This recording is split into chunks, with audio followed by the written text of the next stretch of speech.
Hi!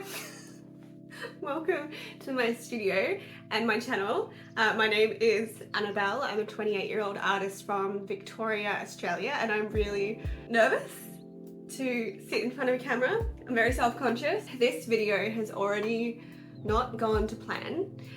Originally it was going to be a painting video. I was going to do this really nice gouache painting of this tree in my sketchbook. I had palette set up footage. I had studio set up footage. It was all looking good, and then the painting wasn't working. I got mad and I ripped off the masking tape and ended up ripping off half the painting by accident. I'll insert some footage here.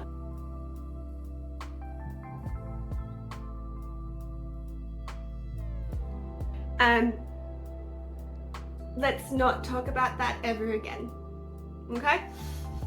So I've decided instead I'm gonna try and do a studio vlog, like a week.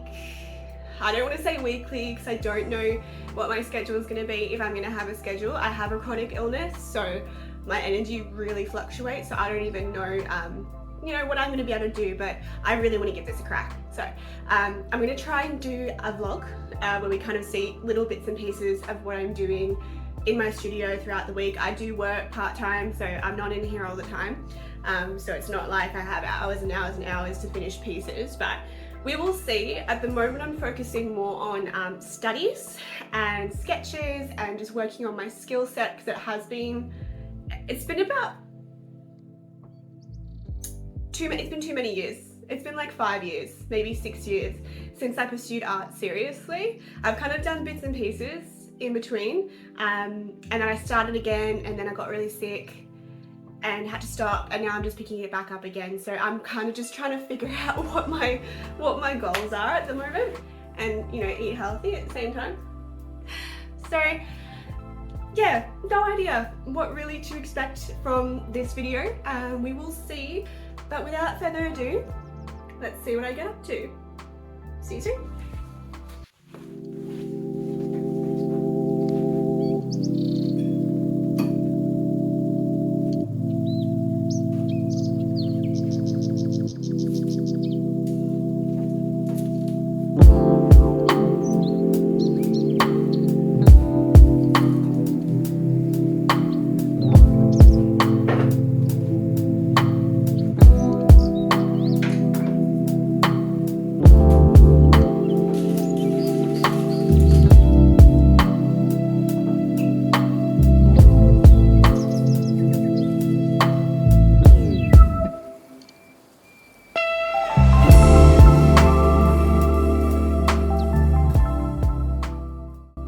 Me. I've had a little bit of an energy dip, so I'm going to gather some supplies and go and draw on the bed for a couple of hours and have a snack and hydrate. So I need pencils and I need my sketchbook. I have no idea what that is.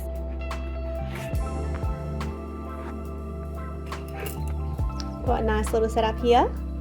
We've got a couple of doggos and some drawing stuff and hydration, which is very important. This is Coda, this is Apollo. Hey buddy. Hello.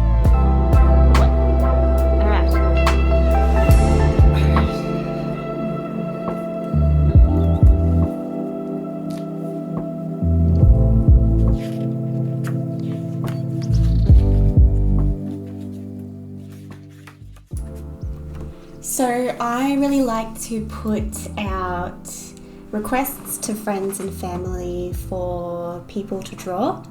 So my sister asked me to draw Chris Pratt.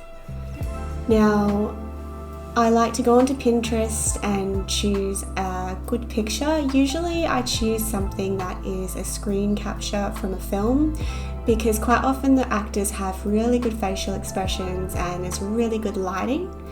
And I find that makes for a good drawing, and also usually an easier drawing when you've got really defined lights and shadows. You'll actually see that I use a ruler to lay down an initial measured rectangle for me to kind of cut into with the rest of the portrait. With my health condition, I have very shaky hands, and some days I really struggle to get those initial measurements down without a ruler and without some sort of measuring device. On a good day, I don't need to use a ruler and I can freehand everything, but on a bad day, if I don't use some sort of tool to get those initial measurements down, I just end up floundering around for a good hour trying to get my proportions right.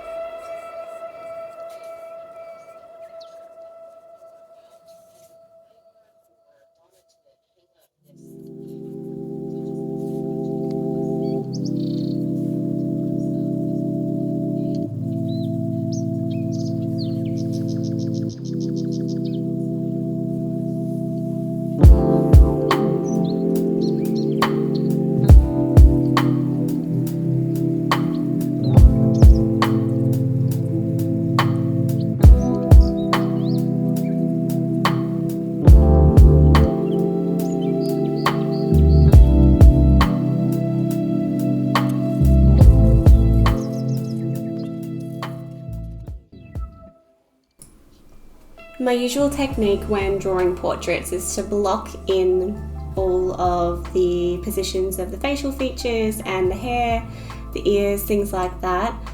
This is the most important part, and I find this part usually takes me the longest. I can spend an hour, sometimes longer, just getting that block in done. Then I'll lay down a tone with usually a 3H pencil, and I'll basically shade the entire portrait in one flat shade. Then I'll use a blending stump to smooth that out. And I use a variety of erasers to pull out the highlights of the face. From there, I find it easier to then block in the shadow shapes, usually with a HB. And once I'm happy with the layout of the lights and shadows, I'll go in with a Palomino Blackwing balanced lead pencil, which I think is the equivalent of a 2B, just to start getting all of my darks in. I like to have fairly kind of light, minimal portraits, so I don't really use anything much darker than the 2B right up until the very end. At the end, I'll come in with a Palomino Blackwing matte, which I think is equivalent to a 4 or 6B. It's a very nice pencil. My Palominos are my pride and joy. I love them, and I use them every chance that I have. You'll see there that I'm using the balanced lead pencil just to get in some shading. And just like that, this portrait is finished.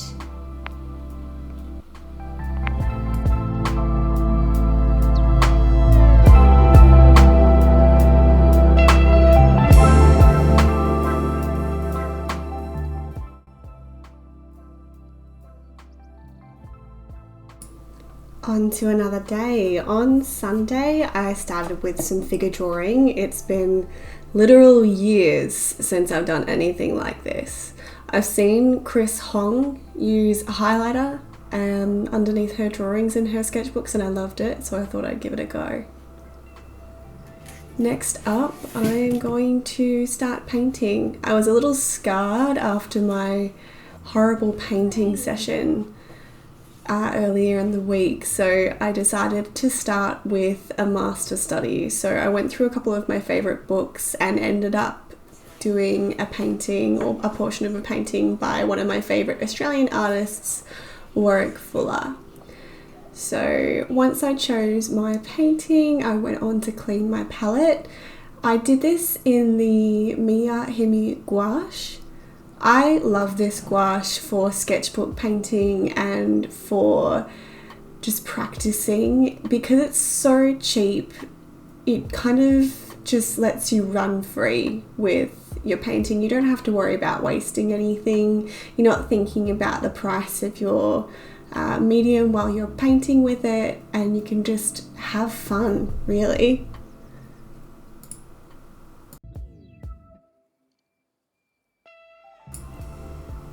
I always tone my paper. Usually I'll tone it in a warm paint. This one I think was just raw sienna or burnt sienna. And when I do this, I just really love the warmth and the kind of unity it brings to my paintings. There's actually a painting I do later on down in this vlog where I forget to tone the paper, and the painting turns out okay, but just the whole time I was painting it, it just felt wrong to me. I couldn't judge my tones. It just didn't feel unified. It felt really plain to me.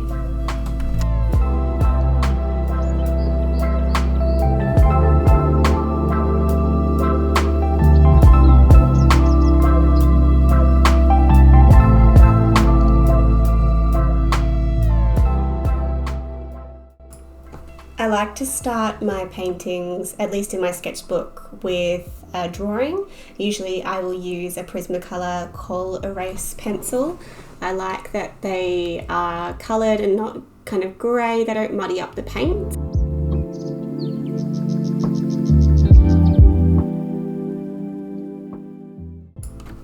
This particular painting was really challenging. I don't usually paint mountains like this. I don't live in a landscape where I have access to mountain ranges, and I just don't find myself painting them. I'm usually kind of painting fields and sparse landscapes and skies, like really broad skies, because I live in a rural type of area, or at least an area with rural areas around it. It's starting to build up, and I find I'm usually painting that. So this was something that was unfamiliar to me, but I remembered a lot of the tutorials I watched by Samuel Earp and Andrew Tischler talking about the saturation in the background of the painting and keeping the contrast lower in the background and higher in the foreground. One thing that stuck with me recently from some of the tutorials I've been watching is colour gets all the credit, but value does all the work. Colour is important in a landscape, certain colours drop out sooner with atmospheric perspective, but using value more mindfully will set things back in space and bring things forward in space. And I really played with that and noticed that in this particular master study.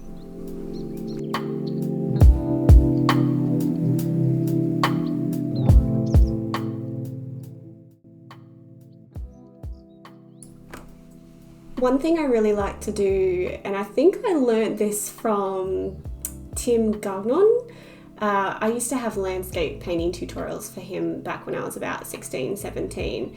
I always paint my trees in the darkest tone first, and then I build up the lighter tones and the leaves on top of that. I like to use colours instead of black when I paint, so I think this mix was like ultramarine blue, burnt sienna and crimson, and probably a little bit of yellow ochre just to give it more of an earthy tone. I lay that down for the trees in the foreground. For the trees a bit further back, I will lighten it with white but also with blue just to make them set back even further in space. And then from there, once I've blocked everything in, I will work on the highlights and punch holes, like sky holes through as well, which you'll see more in the next painting that I do. You'll see that I cut into my tree as opposed to kind of trying to fill out the silhouette of my tree and all of its intricacies at the start.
When I finished with this master study, I was so happy with it. I went back and forth a lot. I found the foreground quite challenging, which wasn't expected, but I really, really like how it came out. I think painting this small, while it is fast, it can be really difficult to kind of communicate sparseness and a vast distance in a painting, but I think I actually did all right here. So one thing I like to do when I do a master study is I tape off 2 sections of the page and I do a master study on one side, and then I do my own painting, but either based on a reference or usually based on a reference that I have in my photo library, and I use all of the same colours and techniques as the ones that I just used in the master study. In this one, I think I leaned a little bit more on a study I did of a painting by Arthur Streeton, who is another Australian artist from the 1800s, and his trees and his skies were just beautiful. And I did do a study of his a couple of weeks ago that I think is probably my favourite painting that I've ever done. And I used that kind of technique in this one. One thing I actually have figured out, especially with eucalyptus trees, is instead of thinking in circles, I think in triangles. So usually it'll be broader at the top and smaller in the bottom in terms of the silhouette of the foliage, and then I punch in those sky holes, and I find that it communicates really well. It feels authentically Australian, which is what I'm going for because I live in Australia and I want to paint things that make it feel like I'm looking at my home.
I really can't communicate how happy I am with these paintings.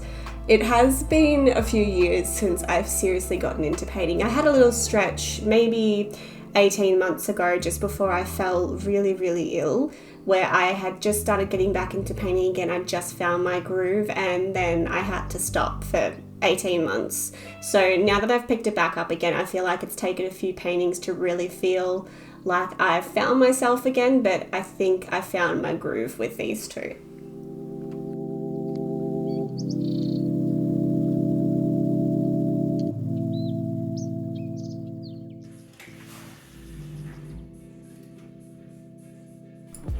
My lovely mother commissioned me to make some Christmas card designs. It's been a really long time since I've done graphic design, so I'm going with a more traditional route and I'm creating some paintings that I'll scan into the computer.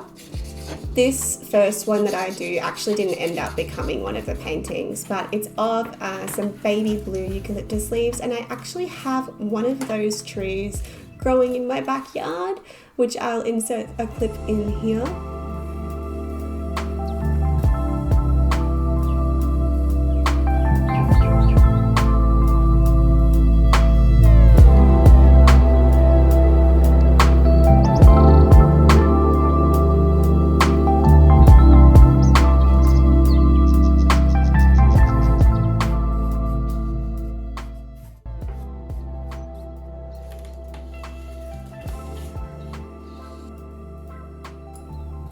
I ended up going with that Banksia design and the leaves on the right.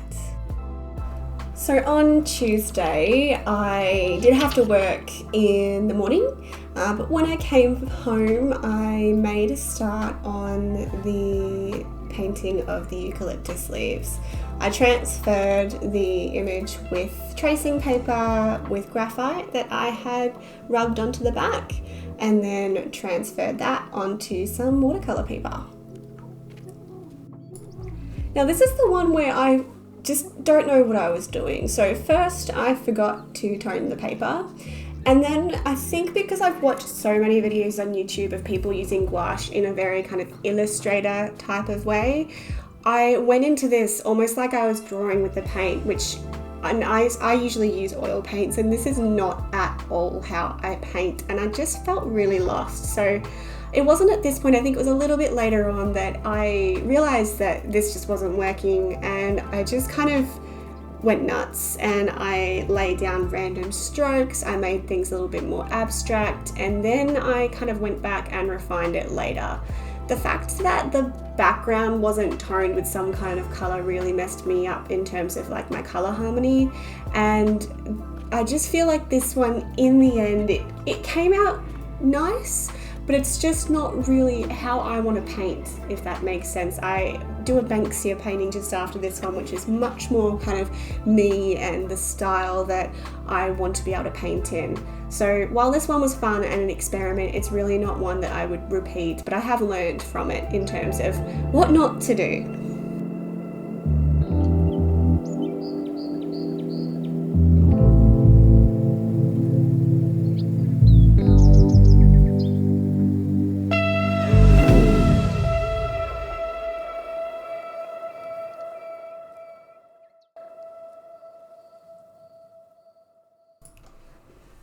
I guess that despite the fact I wasn't super happy with the style of this one, my mum, who was my client, loved this one, and she actually preferred it to the Banksia, which I was surprised because the Banksia is much more my style and something that I really, really loved. This is kind of an example of how nuts I went with texture.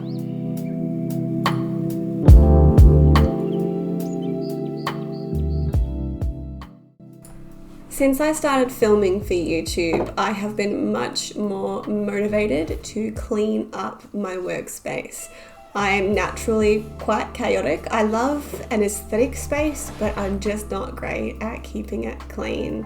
I'm constantly leaving things out and losing things. I lose my pencil hundreds of times when I'm doing a drawing. I'm constantly, jumping up and looking everywhere trying to find it. So hopefully maybe that habit will change a little bit now that I'm potentially being a little more clean.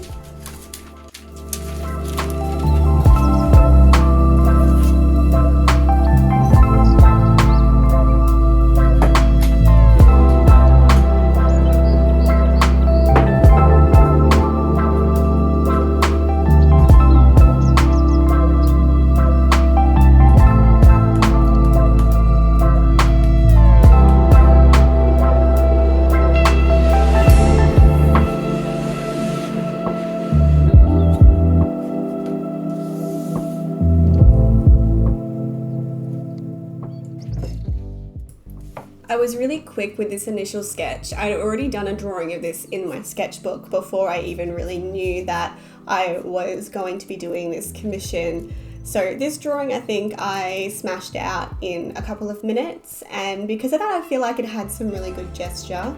I think in the end it served pretty well as a base for the painting.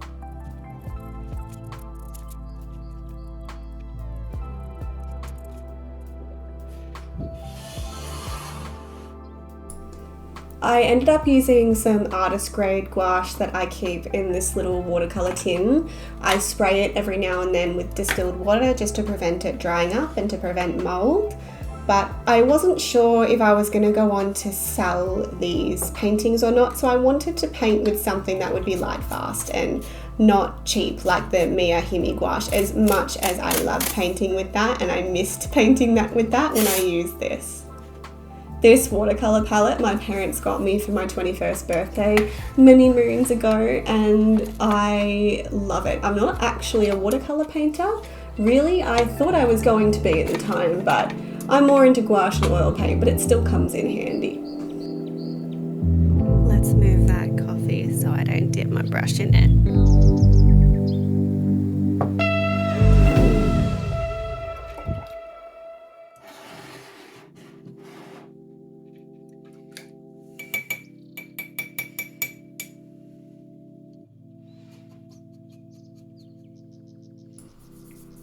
So I toned the paper with cadmium yellow for this one, which just gave my painting such a warm feeling, and I loved it. I tried to think about complementary colours in this one. So I knew I was going to have a yellow flower, so I went with the yellow background, and then my background that I'll paint on top of that was a really, really light purpley lilac. And that really kind of vibrated with that yellow, and in the end I was so happy with this piece. I usually paint landscapes and portraiture, so I found painting a flower quite challenging, which is why I think I had so much trouble with the painting before this one. So what I did was I had two reference photos. I had the original reference photo that was in colour, and then I desaturated it to make a reference photo that I could focus on value, which is actually what I paid most attention to. I don't think I looked at the coloured photo once after I desaturated it.